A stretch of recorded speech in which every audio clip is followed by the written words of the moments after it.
नमस्कार, मी मानसी देवकर आणि तुम्ही पाहतात HW मराठी। केंद्रीय मंत्री आणि भाजप नेते नारायण राणे यांच्या मुंबईतील बंगल्यात कथित बेकायदा बांधकामाचं प्रकरण ताजं असतानाच आता मुंबई महापालिकेनं भाजप नेते मोहित कंबोज यांना देखील नोटीस बजावली आहे। पालिकेच्या अधिकाऱ्यांनी कंबोज यांच्या घराची पाहणी केली आहे आणि त्यामुळेच कंबोज यांच्या अडचणीत भर पडली आहे। तर या नोटीसीनंतर मोहित कंबोज यांनी ठाकरे सरकारवर निशाणा साधलाय। त्याचबरोबर कंबोज यांनी शरद पवार आणि उद्धव ठाकरे यांच्यावर टीका केली आहे। कंबोज यांनी काय म्हटलंय हे आपण पाहणार आहोत, पण त्याआधी हा व्हिडिओ जर तुम्ही YouTube वर पाहत असाल तर आमचं चॅनल सबस्क्राइब करा आणि जर Facebook वर पाहत असाल तर आम्हाला लाईक आणि फॉलो करा। मोहित कंबोज यांच्या सांताक्रूज पश्चिमेतील खुशी प्राइड बेलमेंडो या इमारतीतील घरात बेकायदा बांधकाम केलं आहे का याची तपासणी करण्यासाठी नोटीस त्यांना बजावण्यात आली आहे। तर या नोटीसीच्या आधारे पालिकेचे पथक आज या इमारतीत काही बेकायदा बांधकाम झालंय का याची तपासणी करण्यासाठी थोड्याच वेळापूर्वी दाखल झालं होतं। संपूर्ण या 14 मजल्याची पालिकेच्या अधिकाऱ्यांकडून तपासणी केली जाणार आहे। दरम्यान याआधी मोहित कंबोज यांनी पत्रकारांना या संदर्भात प्रतिक्रिया दिली आहे।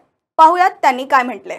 देखिए, महाराष्ट्र में भ्रष्टाचार महाविकास आघाड़ी का जो आदमी उजागर करता है, यहाँ हमने देखा जिस हिसाब से कंगना रनावत के ऊपर हो, नारायण राणे साहब के ऊपर हो, अर्नब गोस्वामी के ऊपर हो, ऐसे कितने लोग हैं जिनके ऊपर ये सरकार ने एक नया फॉर्मूला निकाला है कि कैसे उनकी आवाज़ दबा सकते हैं। अगर ईओडब्ल्यू के पे ऑफेंस आपका नहीं बनता, कोई मुंबई में क्राइम नहीं बनता पुलिस स्टेशन में, तो उसके घर पे या उसके ऑफिस में 488 का नोटिस भेजकर बीएमसी एक्ट के अंदर की कभी भी उसकी सर्वे कर सकते हैं। सर्वे करने के बाद आपके घर में कितना इरेगुलर काम हुआ है, पलंग की डायरेक्शन किधर है, बाथरूम लेफ्ट में है कि राइट में है, मंदिर नॉर्थ ईस्ट में कैसे बनाया, बीएमसी में जो प्लान पास हुआ था उसमें मूर्ति किधर पड़ी होनी चाहिए भगवान की, वहाँ नहीं पड़ी है तो साउथ में पड़ी है क्या। इस तरह के इरेगुलर निकालने का घर के अंदर और बाद में डेमोलाइज करने का, तोड़ने का नोटिस देकर कार्रवाई करके कैसे आप विरोधी पक्ष नेताओं को डिमोरलाइज कर सकते हो, इसका काम महाविकास आघाड़ी सरकार ने किया है। वो बार बार बोलते हैं कि सेंट्रल एजेंसीज का दुरुपयोग हो रहा है, बार बार बोलते हैं कि सीडी और सीबीआई और ईडी का दुरुपयोग हो रहा है, लेकिन मैं पूछना चाहूँगा किस तरह से महाराष्ट्र पुलिस, मुंबई पुलिस और बीएमसी का दुरुपयोग ये महाविकास आघाड़ी सरकार कर रही है, ये पूरा महाराष्ट्र नहीं पूरा देश देख रहा है। मेरे को सिर्फ घर पे नोटिस नहीं भेजे, मेरे को नोटिस मेरे दफ्तर में भेजे, जहाँ जहाँ मेरे बिजनेस होते वहाँ वहाँ भेजे। उनको सब जगह नोटिस एक दिन में ही ख्याल आया क्या? एक दिन में ही उनको सब इरेगुलरिटी नजर आई क्या? मेरा ये प्रश्न रहेगा माननीय मुख्यमंत्री उद्धव ठाकरे साहब से, मेरा ये प्रश्न रहेगा शरद पवार साहब से, क्या उनको जिसने आवाज उठाई उनके ही घर और उनके ही दफ्तर इरेगुलरिटी दिखती है क्या बीएमसी की? बाकी किसी के नहीं दिखते उनको। ये महाराष्ट्र की जनता देख रही है। वैसे ही अगर ये कुछ गलत मेरे साथ करेंगे तो मैं न्यायालय जाऊंगा और न्यायालय पे मुझे पूरा भरोसा है।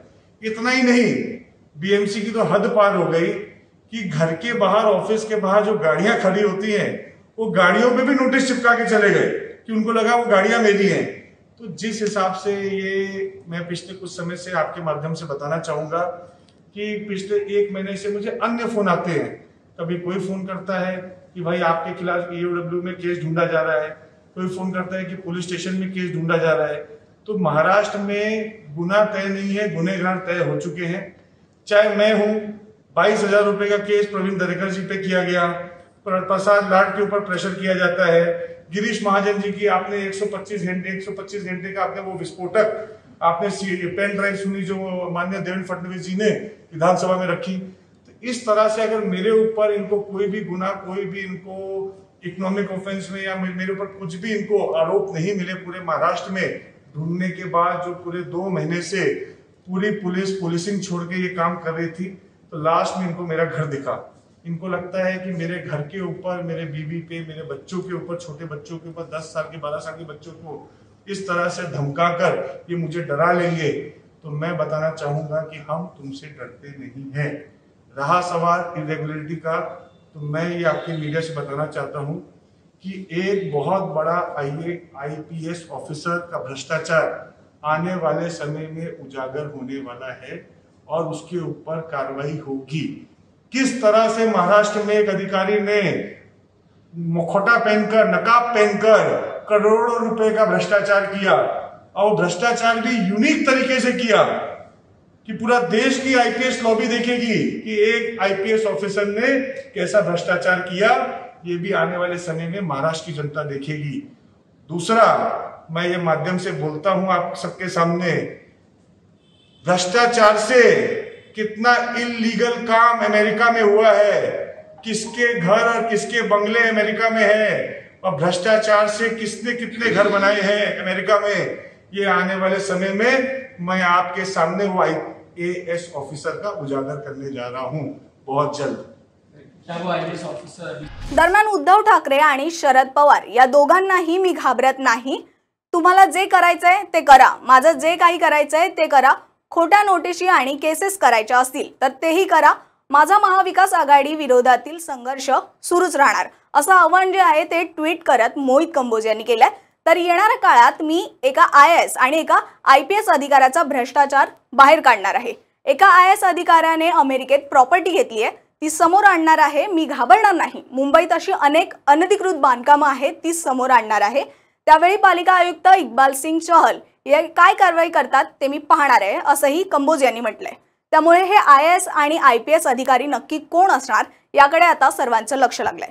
दरम्यान याबाबतच्या सगळ्या अपडेट्स आम्ही वेळोवेळी तुमच्यापर्यंत पोहोचवत राहूच, पण ते जाणून घेण्यासाठी आणि आणखीन अशा व्हिडिओ पाहण्यासाठी आमच्या YouTube चॅनलला सबस्क्राइब करा आणि फेसबुक पेजला लाईक आणि फॉलो करा। धन्यवाद।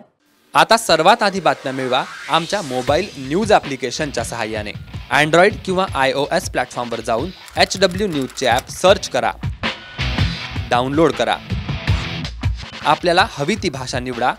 आजच्या बातम्यांच्या गर्दीतून आपल्या कामाची बातमी मिळवा फक्त HW न्यूजवर।